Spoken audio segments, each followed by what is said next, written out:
বাড়ি ফেরার একটা সাধারণ যাত্রা কিভাবে যে সেটা একটা হাড়হিম করা গল্পে বদলে যেতে পারে আজকের এই বিশ্লেষণটি ঠিক সেই নিয়েই। গল্পের শুরুটাই হয় এই সাবধানবাণী দিয়ে। এই একটা কথাই যেন বলে দিচ্ছিল সামনে কি ভয়ঙ্কর কিছু অপেক্ষা করছে। চলুন এই কাহিনীর গভীরে যাওয়া যাক। তো আমাদের গল্পের নায়ক সে তার মামার বাড়ি থেকে ফিরছিল নিজের বাড়ির দিকে। কিন্তু এই ফেরাটা খুব সাধারণ ছিল না, কারণ তাকে যেভাবেই হোক তাড়াতাড়ি পৌঁছাতেই হতো।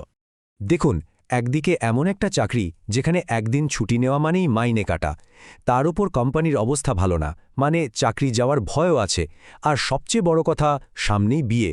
তো বুঝতেই পারছেন দেরি করার কোনো উপায়ই তার কাছে ছিল না। এত ঝুঁকি, এত তাড়া, তবুও মামা কিন্তু একটা ব্যাপারে খুব জোর দিয়ে বলেছিলেন, সোজা হাইওয়ে ধরেই যাবি।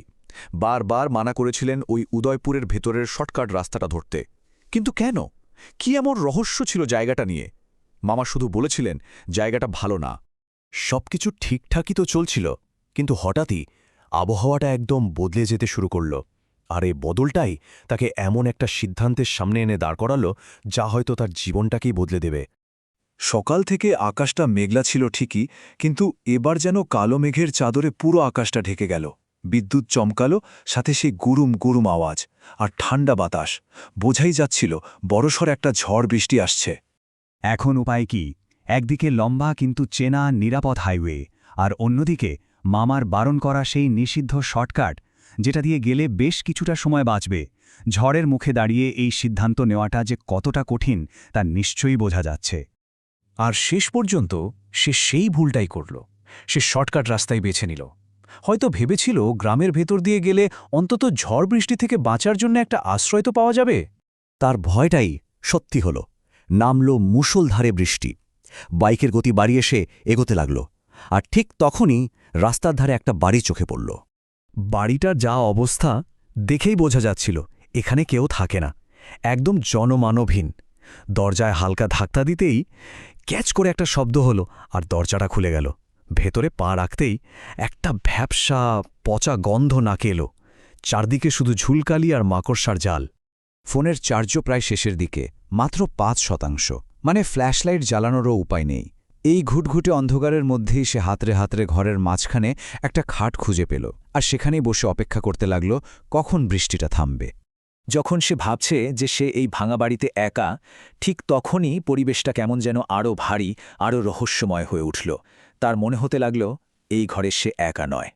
হঠাৎ সে তার ঘাড়ে একটা ঠান্ডা নিঃশ্বাস অনুভব করল। কেউ যেন একদম পেছনে এসে দাঁড়িয়েছে, কিন্তু সে চমকে পেছনে ফিরতেই দেখল কেউ নেই, কিচ্ছু নেই। ভাবল হয়তো এটা তার মনের ভুল, ক্লান্তি থেকে এমনটা মনে হচ্ছে। কিন্তু এটা মনের ভুল ছিল না। তীব্র একটা পচা গন্ধে তার তন্দ্রাটা ভেঙে গেল। পাশে তাকিয়ে সে যা দেখল তাতে রক্ত জল হয়ে যাওয়ার জোগাড়। একটা ফ্যাকাশে চেহারার যুবক শুয়ে আছে, যা ঠোঁটের পাশ দিয়ে সাদা গ্যাজলা গড়াচ্ছে। সে ভয়ে চোখ কচলে আবার তাকাল, কিন্তু কই, বিছানা তো খালি। আতঙ্কে সে দরজা খুলতে দৌড় দিল, কিন্তু দেখল দরজাটা বাইরে থেকে বন্ধ। আর ঠিক সেই মুহূর্তে অন্ধকারের ভেতর থেকে ভেসে এলো একটা শীতল কণ্ঠস্বর, থেকে যাও বন্ধু, এত তাড়া কিসের? এবার সে পুরোপুরি নিশ্চিত হল সে আটকা পড়েছে, আর সে একা নয়। এরপর গল্পটা ভয় থেকে সরে গিয়ে একটা গভীর বিষাদের দিকে এগোতে থাকে।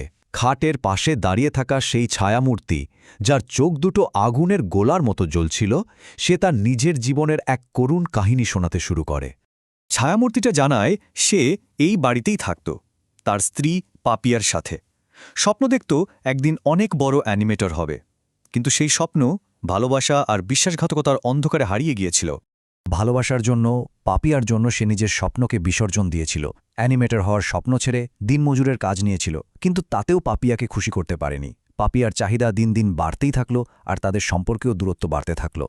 আত্মাটা এরপর একটা আফসোস করে, বলে, আমি যদি তখন পিঞ্জিরা অ্যানিমেশনের কথা জানতাম, শুনেছি ওখানে নাকি খুব কম খরচে অ্যানিমেশন শেখা যায়, ওই সুযোগটা পেলে হয়তো আমার স্বপ্নটা এভাবে মরে যেত না।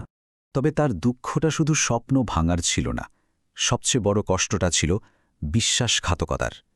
সে জানতে পেরেছিল যে পাপিয়া অন্য একজনকে ভালোবাসে।